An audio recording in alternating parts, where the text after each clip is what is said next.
Хүн өөрөө ингээд дуртай юм хийж байгаа болохоор энэ бол миний ажил болсон. Ямар нэг юмнаас айн гэсэн ойлголт байхгүй. Эмэгтэй хүн байж айгу зоригтой ч юм. Израильд явж байгаад дроноо хураалгаж байсан. Тэгээд Израилийн тэр нөгөө цагдаа нар нь хурж ирэл бүтэн өдөржин байцаагаал чинь дайнтай улс. Тэгээд жачид дуудалд нь очиад жачид дуудал маань нэгжээ. Тэгээд бид нэр шоронд морнд хийн гэдэг бүр бөө юм болж байсан. Тийм тагнуул магнуул юм байхгүй. Миний бүх юмыг үз. Би ингээд аялаад танаас сайхан орныг сурталчлах гэдэг шүү дээ. Ингээд бүр за бараг 2-3 цаг яад бүр манай зураглаач энэ бүр айчсан. За одоо ингээд шоронд орд юм байж гэдэг ингээд бөө юм болж ш нэг дроноос салгаж авч ирсэн. Гэх мэтчлэнгээр бол асуудлууд одоо мэдээж их гарна уу гарна. Түмний нэг зураг контент.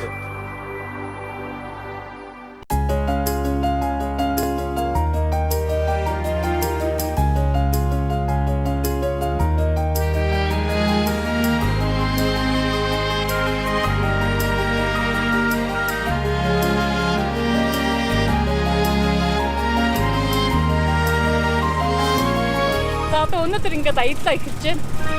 Гүүр нь ингээд найгаад натаа хамт явж үзээрэй.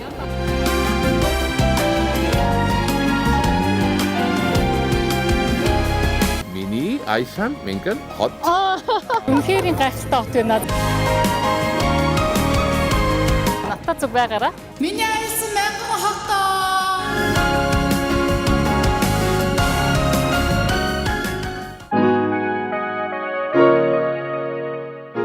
Намайг Зандангийн чим гэдэг. Намайг бол бас хүмүүс миний Айсан Менгэн хот гэдгээр мэднэ. За ер нь өөрөө бол нэгтлэн бодогч эдийн засгч мэргэжилтэй. За 30 гаруй жил нэгтлэн бодогч эдийн засгч хийгээд тэгээд сууган ажлаас бүр залхсан. Нэгдүгээр, хоёрдугаарт би одоо мөрөөдлийг биелүүлэх гэж ингээд аялын нэвтрүүлэг хийх болсон. Тэгээд та бүхэнтэйгээ хамт одоо дэлхийн одоо хотуудаар аялаж та бүхэндээ одоо хотуудын үзэсгэлэн за түүх, соёл за улс орнуудын болон хүмүүсийн одоо аж ахуй танилцуулах гэж одоо мөрөөдсөн. За түүнийг бас их хэсгийг бас биелүүлж яваа гэж бодож байгаа. 2016 оноос эхлээд одоо 10 жил болох гэж байна. За ингээд аялын нэвтрүүлгээ та бүхэнд хүргэж байгаа.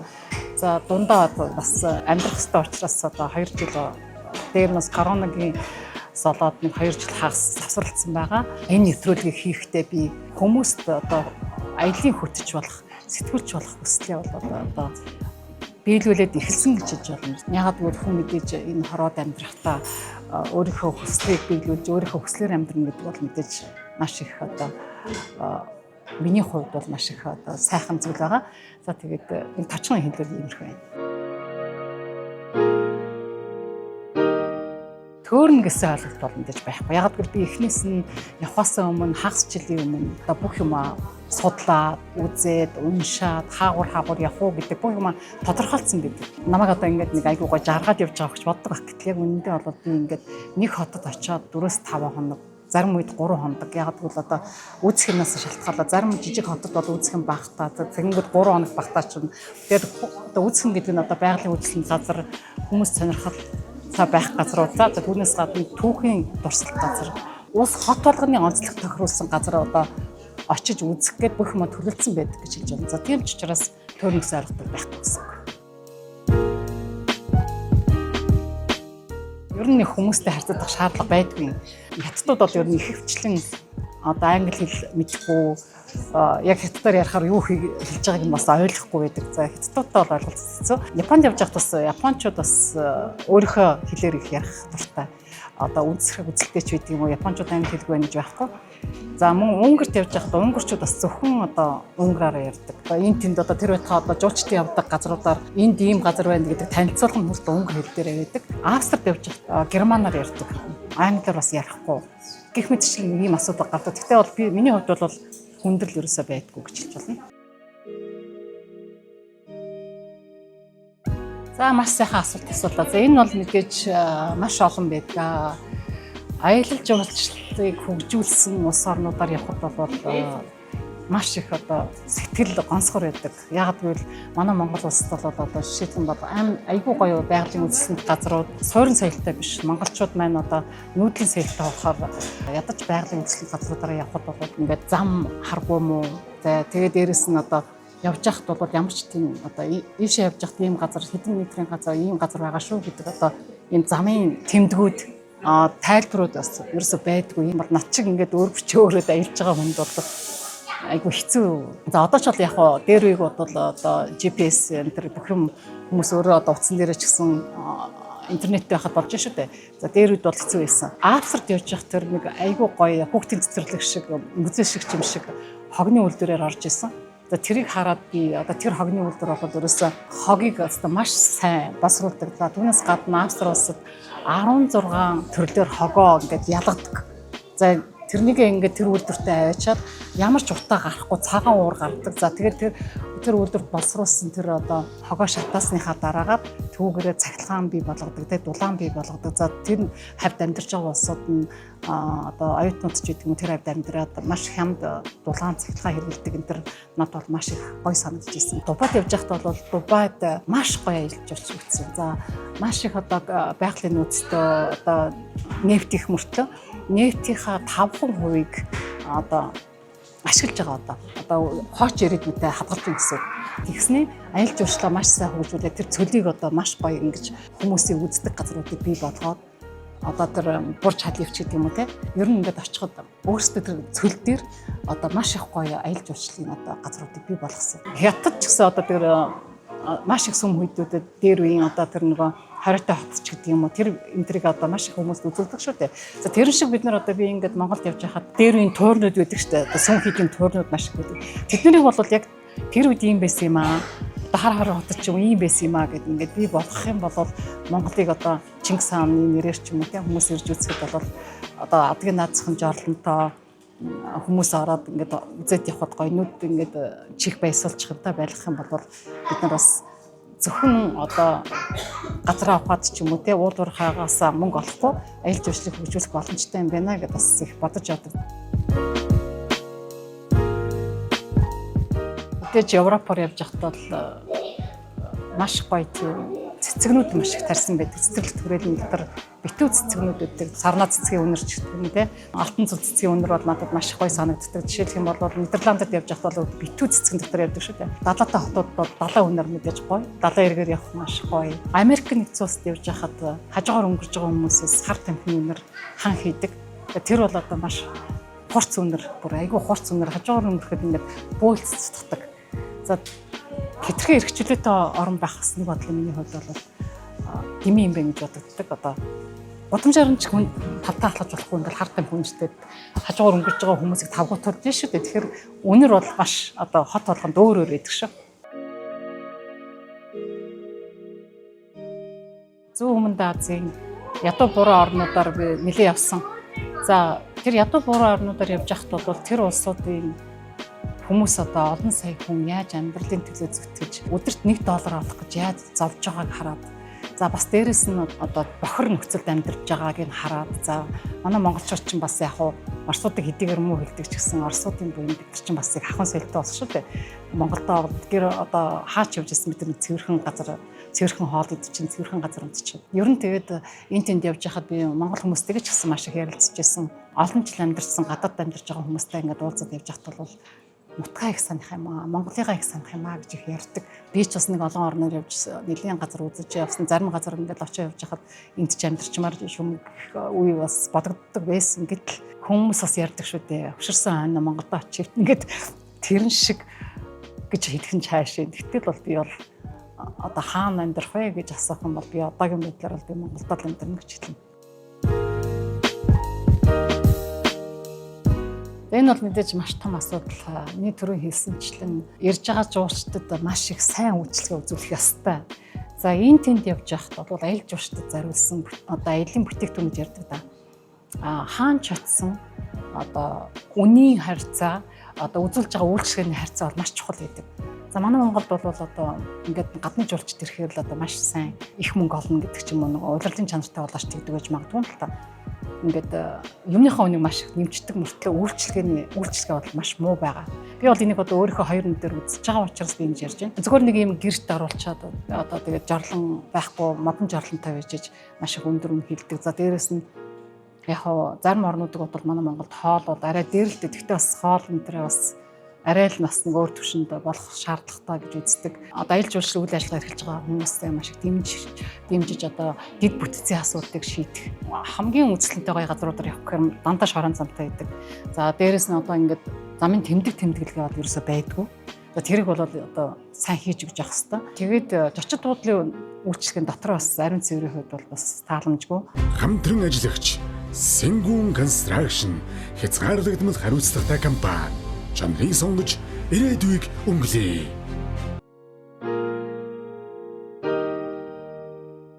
Энэ бол мэдээж шүү дээ. Одоо дэлхийг глобалчлагдсан. Хүн хаашаа хаашаа явах бүрэн болцоотой. Мэдээллийн ерэн зун одооны залуучууд бол одоо маш их азтай. Бидний үед одоо намайг 2016 онд эхэлж байхдаа бол бас хүн болгоо явдгүй байлаа шүү дээ. Тэр болгоныг би бас өөрөө ганцаараа үзснээс хүмүүст үзье гэж одоо үзүүлье гэж ингэж анх зориглож гарч ирсэн. Гэтэл одоо бол одоо залуучууд бол ерөөсөө шууд гараад өөрөөрөө гараад дэлхийн аль ч оронд явхад бол одоо мэдээлэл утсан дээр ингээ хараа явж байна. Одоо гар утас бидний үед байсангүй. Тэгэхээр одоо залуучууд бол бас хилтэй устаа болж байна тийм ээ. Тэгэхээр энэ бол мэдээж асуудал. За байлгүй яах вэ? Яасан маш их олон удаа би ч одоо өөр хүчтэй аялагчлах гэсэн үг шүү дээ. Ер нь нэгтлэн бодогч хүн болоод дээрэс нь мөнгөө яаж хэмнэх үү? За нэг хотод очичоод нөгөө хот руу ойрхон юугаар явах уу? Орон нутгийн тээврээр нь дандаа автобусан цугаад яг одоо тэр улсад амьдарч байгаа хүмүүсийн жишгээр явж нэг ойрхон дараагийнх нь улсад ингээл дамжаад явчихдаг. За тэгжээж би нэг удаа гэрээсээ гарахдаа жилдээ нэг 2 удаа 2 сар за нэг гарахтаа 1 сар дараагийн удаад 1 сар гэдэг яваад за тэгэл ингээл явчих шүү дээ тэгэл аль хямдхан. Тэгээ тийм учраас заримдаа бас ингээл таксинд цуцсан явж байгаад жишээлбэл Узбект таксинд суугаад айгүй хямдхан санагдаад $100 ч би бараг л хичнээн газараа явчлаа. Таксинд суугаад явж итэл ингээл маш өндөр одоо тэр уулны ороодын өөр ингээл явж байгааг хараад би нэг удаа за ингээл доош харсан чи айгүй эвгүй харагдаад тэнгуүтээ би за би ч яах вэ гэж бодож байгаа юм.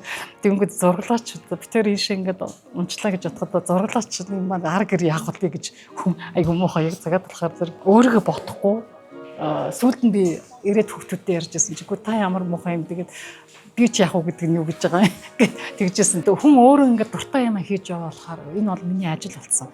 Тийм болохоор би ерөөсөө ингээд ямар нэг юмнаас айн гэсэн ойлголт байхгүй эмгтэй хүн байж айгу зоригтой ч юм. Тэгээ тийм болохоор би ерөөсөө аль хямдхан аль одоо ята юугаар ингээд болцоотой юмар ингээд явчихдаг. Мэдээж судалсныхаа дараа шүү дээ. Нэг удаа ч юм 2-3 удаа дроно Израилд явж байгаад дроно хураалгаж байсан. Тэгээд Израилийн тэр нөгөө цагдаа нар нь хурж ирээд бүтэн өдөржин байцгаа алстанаар одоо тэр чинь дайнтай улс ерөнхийдөө айгу тийм харттай. Тэгээд зочид буудлууд нь очиад зочид буудлын маань нэгжээд тэгээд бид нэг шоронд морон тийм гэдэг бүр бөө юм болчихсон. Тэгээд тэр үед би яг хүний сурсан юм бас хүндас хэрэг болдог л танад орс хэлтэй хүн байна уу гэдээ асуусан. Тэгсэн чинь нэг орс хэлтэй байцаагч ирээд тэрнтэй нэг бүр нэг ах トゥ шиг уучраа тайлбарлаад ингээд YouTube-ийнхаа суугийг үзүүлээд би ингээд аялагч зүгээр жирийн аялагч надад ямар ч тийм тагнуул юм байхгүй миний бүх юм үз би ингээд аялаад танаас сайхан орно ингээд сурталчлах гэдэг шүү дээ ингээд бүр за бараг 2-3 цаг яад бүр манай зурглаач энэ бүр айчсан за одоо ингээд шоронд орд юм байж гэдэг ингээд тэгээд боо юм болж ш нэг дроноос салгаж авч ирсэн гэх мэтчлэнгээр бол асуудлууд одоо мэдээж их гарна. Одоо хаач очисон сайхан ааштай хүмүүс сайхан хоолтой газар л аялах дуртай байд юм билээ. Ер нь жишээлбэл одоо зүүн даазар явж байгаа ч идэж явах юм чадахгүй хүмүүс нь айгу жоохон тийм ахын соёл муутай. Тийм сайхан нарлаг Кавказын орнуудаар явж байхдаа надад айгу сайхан санагдчихсэн. Хүмүүс нь ч их сайхан. Бид нар нөгөө одоо муслимын шашинтай хүмүүсийг их муу хүмүүс гэж бидний тарих талханд бүр суулгацсан байсан билээ. Тэгтэл тэр муслимын шашинтай хүмүүс ч маш их хариуцлагатай. Одоо эрэгтэйчүүд нь гэр орноо авч явдаг. За ингээд амьдралаа авч явдаг. Арх уудгүй. Тэгээ шашиндаа маш их үнэнж хүн ямар шашин шүтгэн тэр хүний ирэх шүү дээ. Зочломтгоо. Бид нэг ингээд явж ахтлаад сайн байна уу Монголоос ирсэн гэсэн чи Монгол тийм ингээл бид нараас илүү баг мэддэг. Тэгэл гэртээ уурал те.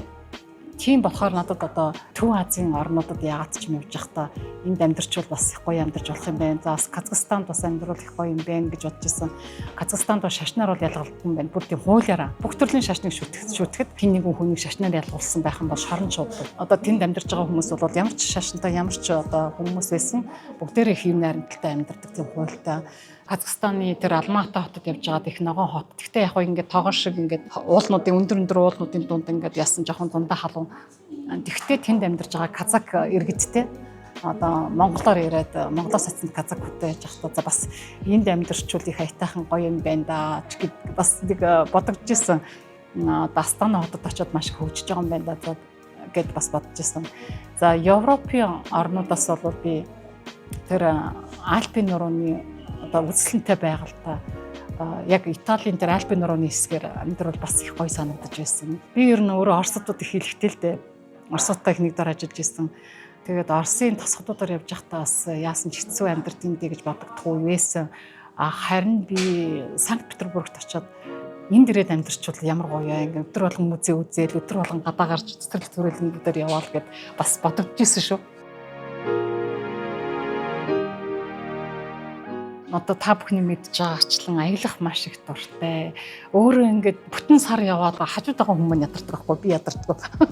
Тэгээд зурглаачтай харах гад явъя гэж баг л нүдэрээ баг намайг харахаас уурн хүрээд байж хат би бол дараагийнх нь хот очдог ч байж юу гэж бодогддог гэсэн. Уу одоо ч бодогддог. Тэгээд би ер нь баг тэндэл үлдэх надад арай илүү. Тэгээд яг дараа нь гэртээ мэдээж бүх юм төлөвлөгдөд бүх ажил дууссан, билетээ авцсан байдаг шүү дээ. Тийм учраас заавал мэдээж гэрлүүгээ харна. Тэгээд ирсэн хойно бол би ядарснаа мэддэг. Тэгээд нэг 5 6 7 хоног бол ерөөсөө нам гэртээ амраад тэгэл дараагийн аялыг бодож эхэлдэг нэг ийм өвчтөй аялыг. Аль хот гэдэг асуулт бол надаа би өөрөө ч хүртэл надаас хүмүүсийг асуудгийн би энэ асуултанд хариулахад надад аяг хэцүү. Яагаад гэвэл очисон хот болгон өөр онцлогтой. Очисон хот болгон ямар нэгэн юмараа намайг татдаг. Хөөх ямар сони юм бэ? Энэ хүмүүс яаж ингэж амьдарч байна? Энд ямар гоё аз жаргалтай амьдардаг бэ? Ямар гоё байгальтай газар вэ? Энэ ямар хэцүү газар вэ гэдэг хот болгон өөр онцлогтой. Тэр дотроос одоо энэ хотод би нэг иргэд очих гэсэн гэд бодоход бол тэрний оронд би харин ч дараагийнхаа хот руу дахиад очихсан очигүй газараа очихсан гэж би боддог. Хамтран ажиллагч Сэнгүүн Construction хязгаарлагдмал хариуцлагатай компани чанарыг сонгож ирээдүйг өнгөлөе.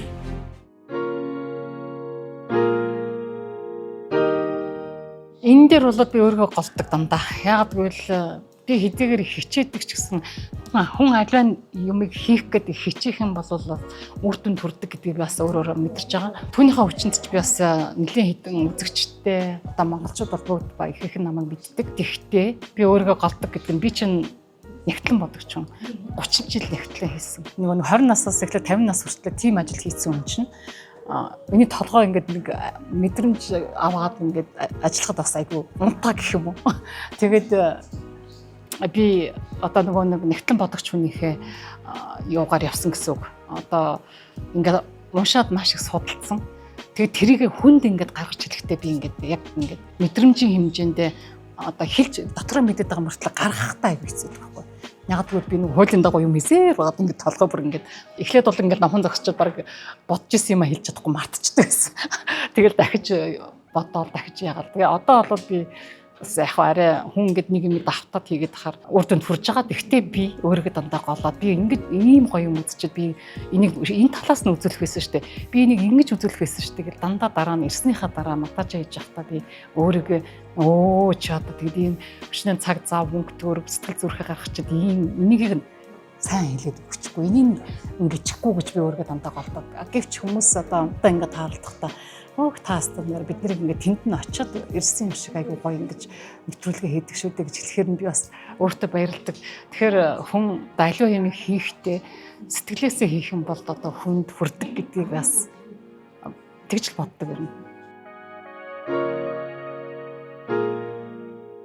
Мэдээж миний түрүү хэлсэлчлэн би одоо нөгөө урд нь яваагүй газараараа яваад тэгээ та бүхэндээ Өмнөд Америкаар явах санаатай байгаа. Зүүн Европын орнуудаар би ерөөсөө яваагүй байгаа. Зүүн Европын орн тэгээд Австрали твээр яваагүй. Одоо манай аялагчид бол одоо Африк энэ төр ирэх явдаг л та. Би эмэгтэй хүнийхээ хувьд Африкаас явхаас жоохон айдаг. Яг гэвэл тэнд одоо ингээд цаг уурын нөхцөл байдал те шумуулаар дамжаад өвчин их тархдаг. Тэр мөрнөөс жоохон айгаад би явдаг юм аа. Тэгээд мэдээж амьдрал таашгүй би өөрөө аялах дуртай. За тийм болохоор Африкаар явахгүй гэж би бас хэлэхгүй.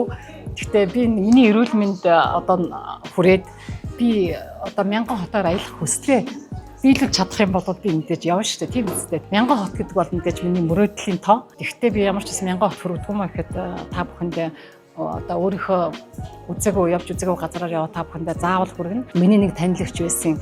Одоо сумын төв орж үзээгүй гэж надад хэлжсэн. Ингээд малчин айдын гэрээ эзэгтэй ямар их ажилтай байдаг лээ.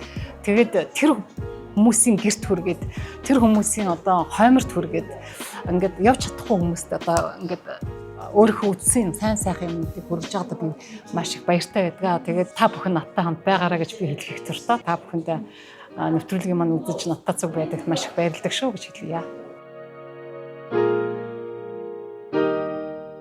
Би нэг ингэж ярьцлага өгөөд идэг юм аа. Дандаа их чинь завгүй байдаг. Нэвтрүүлэг үздэг хүмүүст бас өөрийгөө ойлгох боломж олгосон. Маш их баярлалаа. Түмний нэг зураг контент